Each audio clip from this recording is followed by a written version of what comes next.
Compared to movies, television shows, and video games, comic books are a little more difficult to get into. There are many factors that contribute to the medium's barrier to entry, but I want to talk about a weird one today: the word volume. Volume means many different things. It refers to the degree of a sound's loudness, the amount of space a certain object occupies, usually within a container, and in the world of comic books, it means two different things for some weird reason.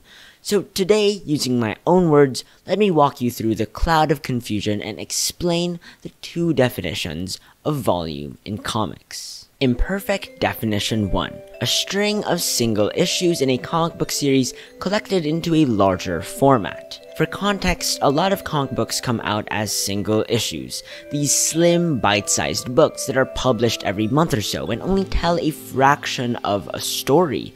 This format is the most deep and intimate way to follow a comic, in my opinion, since it makes readers think and ruminate on an ongoing story that moves forward every month. There's a special kind of relationship that you build with your favorite monthly comics that other ways of engaging with a medium can't quite match. I can't describe the magic of collecting single-issue series so well, but I think those who collect them know what I'm talking about. There's something so cool about paying for a great story every month, and knowing that you're a part of the small group that allows it to survive. Because of the commitment that collecting single issues requires, combined with the nicheness of the practice, there's a kind of intimacy and attachment that collecting great monthly comics creates. Also, the covers are cool as hell. Collecting a comic book series full of amazing covers and looking at all of them once its story comes to a close is always such a fun time. But there are drawbacks to collecting single issues. Actually, there are a lot of drawbacks to collecting them. Even though single issues are what largely keeps comic book stores afloat, they cost a lot of time, money, and effort to collect. Each issue costs $4 to $5 each, and if you live in Asia like I do, they cost more than their cover price. Single issues also have a huge barrier to entry because you have to live relatively near a comic book shop to be able to get them, and there are entire regions and countries with no access to specialty comic shops. Each store also has their own system of ordering comics, and at least for my case, involves accessing an online site at a certain window of time each week to make sure I get a copy of the comics I want, which takes much more effort than just going to a bookstore and grabbing the thing you want off the shelf. I've been consistently collecting a few single-issue series since March of last year, which is a privilege I acknowledge and am extremely grateful for. If I told my younger self that in the future I'd be going to the comic book shop every few weeks to get comics, I know he'd be ecstatic. But if I'm gonna be honest, following comics through single issues while being something I treasure for now isn't ideal for everybody and might not be how I want to buy comics in the future. I understand why a lot of people don't collect single issues. They're inaccessible, expensive, and extremely inconvenient to store. And the comic book industry understands these concerns as well, which is why they offer the alternative: collected editions arranged in volumes. These are the first 6 issues of Transformers by Daniel Warren Johnson, Mike Spicer, and Russ Wooton. Even though I'm not a huge Transformers fan, the comic's jaw-dropping action sequences and well-written characters made me fall in love with the title so much that I made my previous video about it. And what do you know, my carelessness ended up making me refer to Skywarp as Starscream, a completely different character, for the entire video. I'm so sorry for that grave mistake. Thank you, Jake, for pointing it out immediately. Video essay trauma aside though, the current Transformers run is one that I believe demands people's attention. It's so good, and it would be a shame if only single-issue collectors were able to get a hold of it. Fortunately, just like most comic books, it came out as a collected edition / trade paperback, numbered as a volume. This is Transformers Volume 1 Robots in Disguise, which collects the first 6 issues of the series you just saw earlier.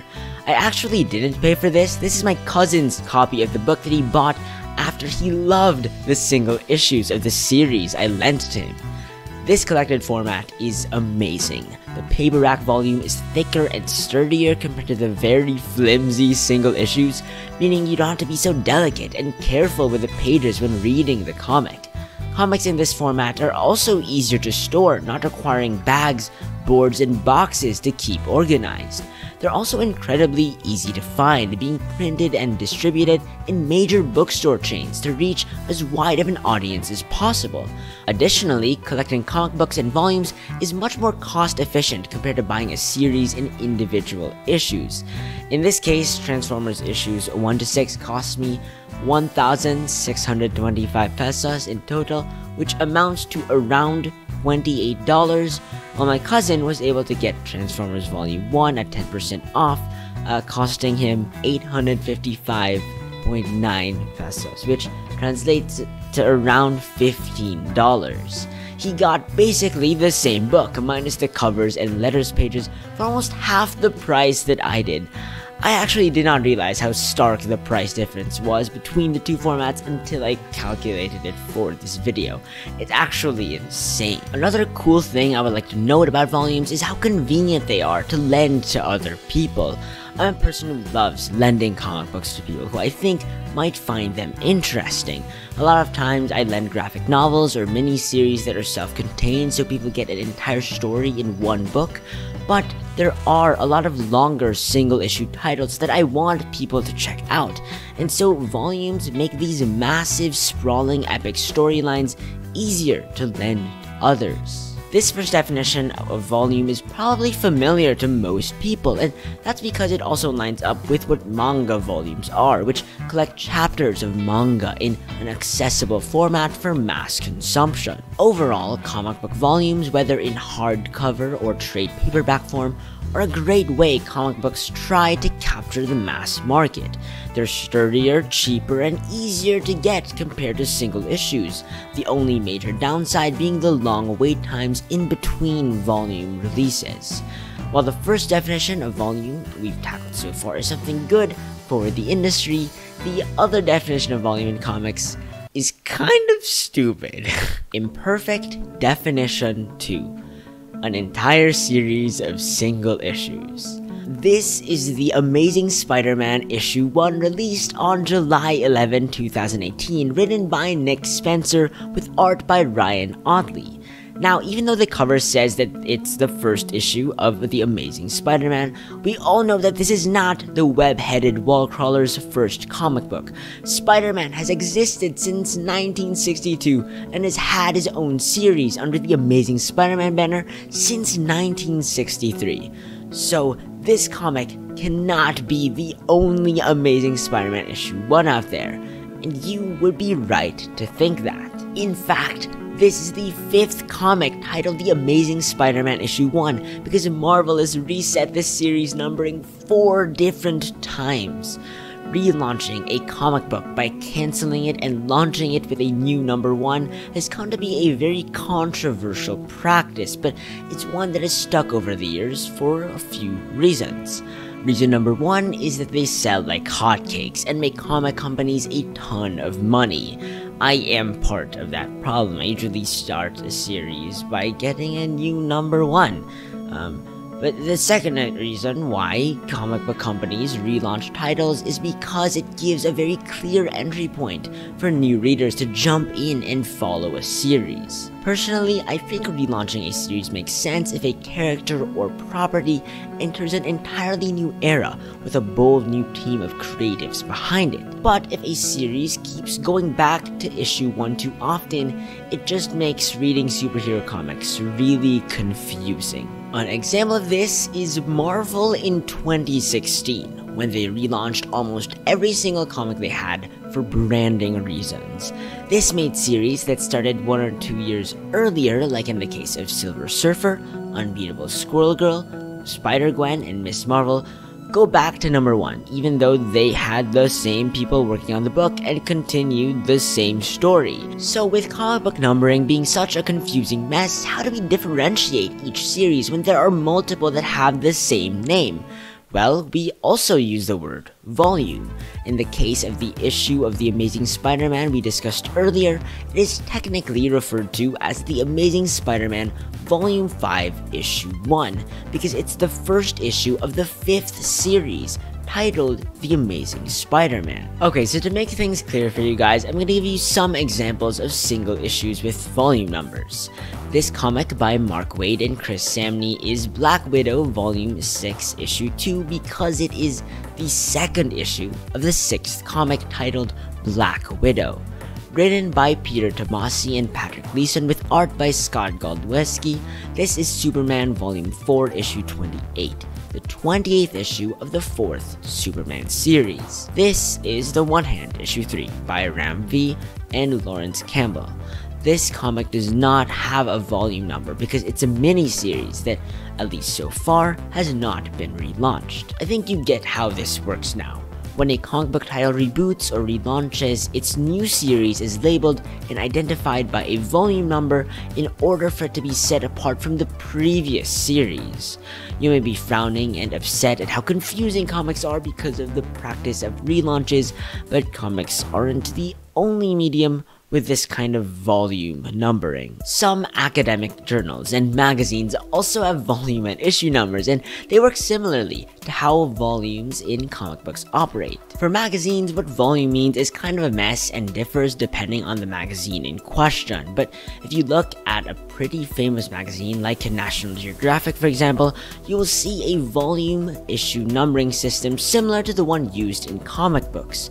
One of National Geographic's most iconic, impactful, and controversial covers is Steve McCurry's photo of the Afghan refugee Sharbat Gula, which debuted in the publication's June 1985 issue, volume 167, issue 6 to be exact.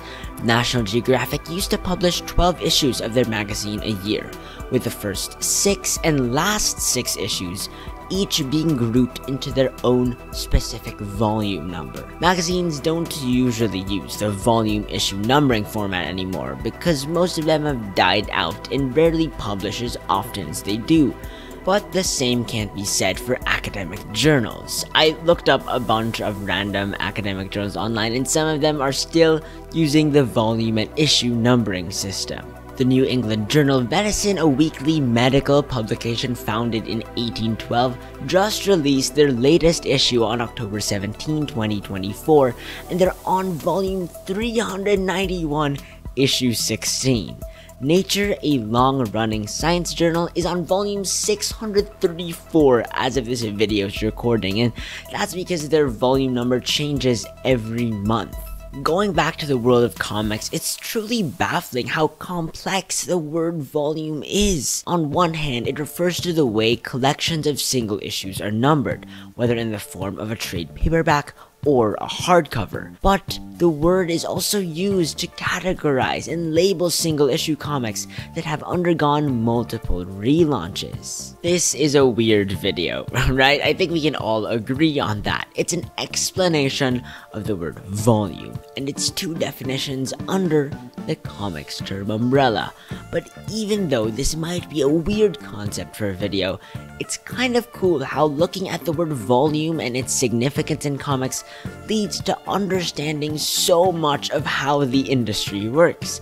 In this video, we ended up diving into the two main comic book formats, along with their pros and cons. We learned about single issue relaunches and how they simultaneously make comics accessible and confusing at the same time. We were even able to draw connections with the way other forms of media use the word volume as well. It's crazy how much information we're able to unpack just by analyzing a single comic book term. While the word volume is partially what makes comic books so confusing, it's kind of cool how understanding it is a gateway to learning how the comic book industry works. And personally speaking, I think comics are an amazing medium that's worth getting into. If you are a long-time fan of comics, I hope I was able to spark some joy or nostalgia through this video, and if you are a newcomer to the hobby, welcome aboard, and I hope you find enjoyment in the rich and deep well that is the world of sequential storytelling. My name is Joshua C, and I will see you in the next one.